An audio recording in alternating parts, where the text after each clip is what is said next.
Hello people, welcome. In this video we want to look at the treatment for chronic gout, hyperuricemia, right?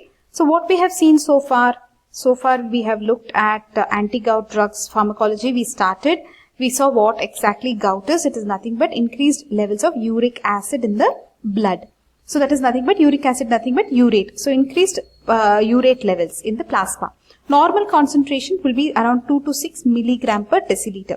Now why it increases? First of all, from where uric acid comes, from purine metabolism, uric acid comes. So now when there is excess breakdown of these purines, then there can be excess uric acid, right? Now this uric acid normally it goes off in urine, right? So purines are nothing but adenosine, guanosine, etc. When there is metabolism of these purines, xanthine is produced. Xanthine becomes uric acid, and this uric acid is secreted into urine, and we are supposed to urinate and remove the uric acid from our body. But for some reason, this uric acid becomes more because of the increased metabolism of these purines. Now, basically, this uric acid, now what happens? It starts increasing in our body. It precipitates and deposits into the joints. Where is it depositing? Into our joints and even the kidney and even in the subcutaneous tissue. It's called a stophy. It is going to deposit in all these places. Now, reasons for other causes for increasing in this uric acid levels can be because of some disease, leukemias, that is cancers, and even some drugs that people take like thiazides, furosemide, which are diuretics, right? So all these can increase gout. Now, what exactly happens in the joint? Whenever this gout, that is hyperuricemia, goes and attacks the joint, it is called as gouty arthritis, right? That is when it is called as arthritis because it is affecting the joints. Here what happens, these urate crystals, they will go, let us say this is the synovial membrane. Just draw a nice circle for me, right? Or here only, wait. We're just taking a recap, guys. Let's take this diagram here and explain with this. Now, this is a joint. Now, here what happens? The urate crystals will come and deposit, right? Now, the synovial cells will pick up these urate crystals. They will phagocyte these urate crystals, and then they themselves will release some inflammatory substances. So, lot of granulocytes will come now. When more granulocytes come, they phagocyte these urate crystals again and they release some glycoproteins. Isn't that's what's written here? So the urate crystals, hold on. Let's just explain here. The urate crystals go and sit in the synovial joint, right? In the synovial cavity, they go and sit, synovial space. They are engulfed by the synovial cells. Then they themselves release inflammatory substances. Then the granulocytes, that is like example neutrophils, come to this place. They phagocyte the urate crystals. Then they release glycoprotein, which aggravates this inflammation. So what will happen here? Lactic acid is produced a lot. When lactic acid is produced, the pH obviously will reduce. The pH will reduce. It will become very acidic. Correct. Now, more urate crystals will get precipitated in this place, and when more and more urate crystals get precipitated, here lysosomes get released. When lysosomes, these are lysosomal enzymes get released, they will destroy the joint. Okay, so that is about the introduction to gouty arthritis that we saw. Now, then we saw the classification of the drugs. We saw that there are two distinctions here: acute, that is sudden gouty arthritis, and chronic, from a long time this person has hyperuricemia. In acute gouty arthritis, they are giving only anti-inflammatory drugs. They are not giving any specific uric acid reducing drugs. Uric acid reducing drugs they'll give only in chronic or after this episode of acute gout. Then they will give these uricosuric drugs. So what are the drugs we saw in acute gouty arthritis? We saw NSAIDs, colchicine, and steroids. NSAIDs, example, we saw Indomethacin, diclofenac, peroxicam, naproxen, etoricoxib. We saw all these. These are COX inhibitors. They are going to inhibit the prostaglandins, etc. So the chemotactic migration of these leukocytes will be reduced. So definitely there will be less inflammation. This is a very general anti-inflammatory drug. This is not specific to gout. But this is the first line of drug. Now if these don't work, Then they'll give colchicine. Colchicine is actually an anti-inflammatory for gout only. It is a anti-gouty inflammatory drug. It suppresses only gouty inflammation. How it works, it will bind to the fibrillar protein, that is tubulin. When it binds to this fibrillar protein tubulin, it will inhibit the granulocyte migration to the synovial spaces. So all the further steps, right, will be reduced. Now, colchicine, it also causes it is anti-mitotic, so it causes arrest of metaphase. So mitosis will not happen. It also increases the gut motility, so obviously you can expect side effects like diarrhea, etc. with colchicine. Now, colchicine is given orally. Colchicine is given orally. It is partly metabolized in liver. It is excreted in bile. So this green picture might help you to remember. Rifampin, colchicine, all these are excreted in bile. Now, colchicine toxicity, what will happen if this becomes toxic, that if it is not metabolized, then there can be intestinal bleeding, kidney problem, CNS depression, muscular paralysis, respiratory failure, and death also can occur. That is why they don't give colchicine. They give NSAIDs first. Okay. Then moving on to steroids, corticosteroids like triaminolone, acetonide. This can be given into the joint directly. They can inject it. So it is called as an intra-articular joint injection. So this is a intra-articular injection. This is a local route of drug administration. Okay. It's a local route of drug administration. So it is usually given only if few joints are involved and if the person is not tolerating NSAIDs only. Okay. And then we saw, okay, now we have to move corticosteroids over. So now we have to move to chronic gout. That is why we came to this video, correct? This video you have come to learn about chronic gout and what treatment to give. Here, probenecid is the thing they are telling. It is actually a highly lipid soluble organic acid it is. Okay. Probenecid was developed actually to increase the penicillin levels in our body. See, penicillin in our blood, right? It goes off into urine, right? So what would they give? They give probenecid so that it will stop this red mark shows inhibitory. So it will stop this secretion of penicillin into urine. So probenecid was developed to inhibit renal tubular secretion of penicillin. This actually is called as OATP. Means what? OATP means organic acid active transport. Okay. Active transport or organic acid active transport. Maybe I'll put a dash here. Organic acid active transport, is it?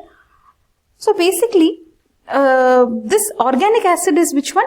Uric acid. So uric acid taken, penicillin throughout. But now you want uric acid levels to go down. So you don't want uric acid to be absorbed, right? So then if you give probenecid, what will happen? Penicillin level also will be increased. Uric acid level also in our body will come down, which we want. If a person has hyperuricemia and you want him to lose uric acid, then you can give probenecid. So it will stop this. So uric acid will go off into urine. Okay, you got it right. Shall we move on? Here you just write this OATP means organic acid active transport, is it? Active transport, transport. Okay. So then basically this probenecid is a uricose-uric drug. It doesn't have any other action. Okay, no painkiller, no anti-inflammatory, nothing. Okay. So now let us go to the interactions of probenecid. Definitely in addition, when you add it to penicillin, it will inhibit the urinary secretion of penicillins like cephalosporins, even cephalosporins, sulfonamides, etc. Methotrexate, indomethacin, every level it will increase. Probenecid can increase the level of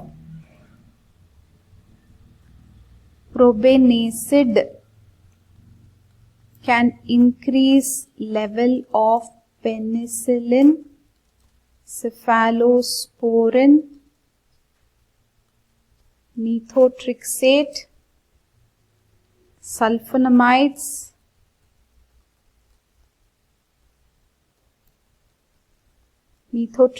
and indomethacin.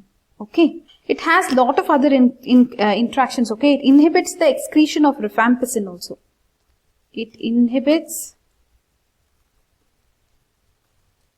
excretion of rifampicin. So definitely you have understood, right? This probenecid increases the level of all the other drugs like rifampicin, nitrofurantoin also.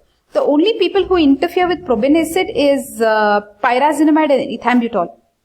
Pyrazinamide and ethambutol. These are what? Anti-TB drugs, right? These interfere with pyrazinamide and ethambutol. They interfere with probenecid. Okay, so these two are bad for probenecid. Anyways, so just remember probenecid increases the level of penicillin, cephalosporin, sulfonamides, methotrexate, indomethacin, nitrofurantoin, rifampicin, everything. Aspirin also blocks the action of probenecid, even aspirin. Aspirin, pyrazinamide, ethambutol, all these interfere with probenecid, okay. Now, how is probenecid given? It is actually given orally. Look at this. It is given orally and it is plasma bound. It binds to plasma. It is partially metabolized in liver. It's excreted in urine, etc., etc., etc. Same stuff, standard stuff. If you remember orally, remaining stuff you can write. What are the adverse effects of this probenecid, guys? Adverse effects are like dyspepsia. Because you're giving orally, so you can expect all the GI side effects, right? Peptic ulcers. So all that you can write. Adverse effects as it is given orally. So it's given orally. Adverse effects will be dyspepsia. Then peptic ulcer. It should be used in caution with peptic ulcer patients. Hypersensitivity, rash, you will write for all the drugs on earth. Hypersensitivity, rashes, all that you will write for all drugs, right? Then what else you should know? Uses of probenecid. We already told you it is used for treating chronic gout. Correct? It is used for treating chronic gout and hyperuricemia. And it is the second line adjuvant drug to allopurinol. So first drug you should know is allopurinol. That's why we have made this allopurinol as important. So look at this, allopurinol and then only probenecid. Okay, it is second line to allopurinol.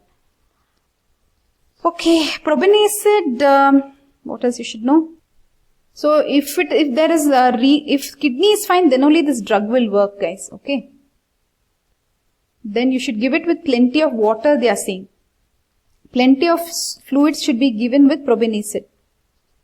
That you should tell here. Give orally with plenty of fluids. Fluids, fluids. Just remember, that's why probably this probenecid bottle is so blue. Let's do one thing. Let's put this probenecid bottle here. Okay.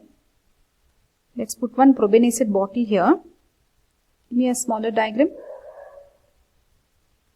Take this probenecid bottle, okay, and next to it put one nice cup of water. Now you understood, no? Probenecid should be given with plenty of water.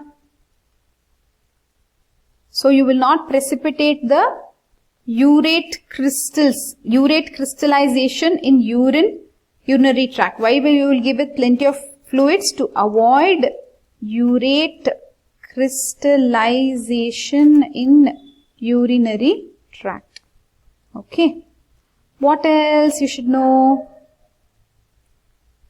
about probenecid?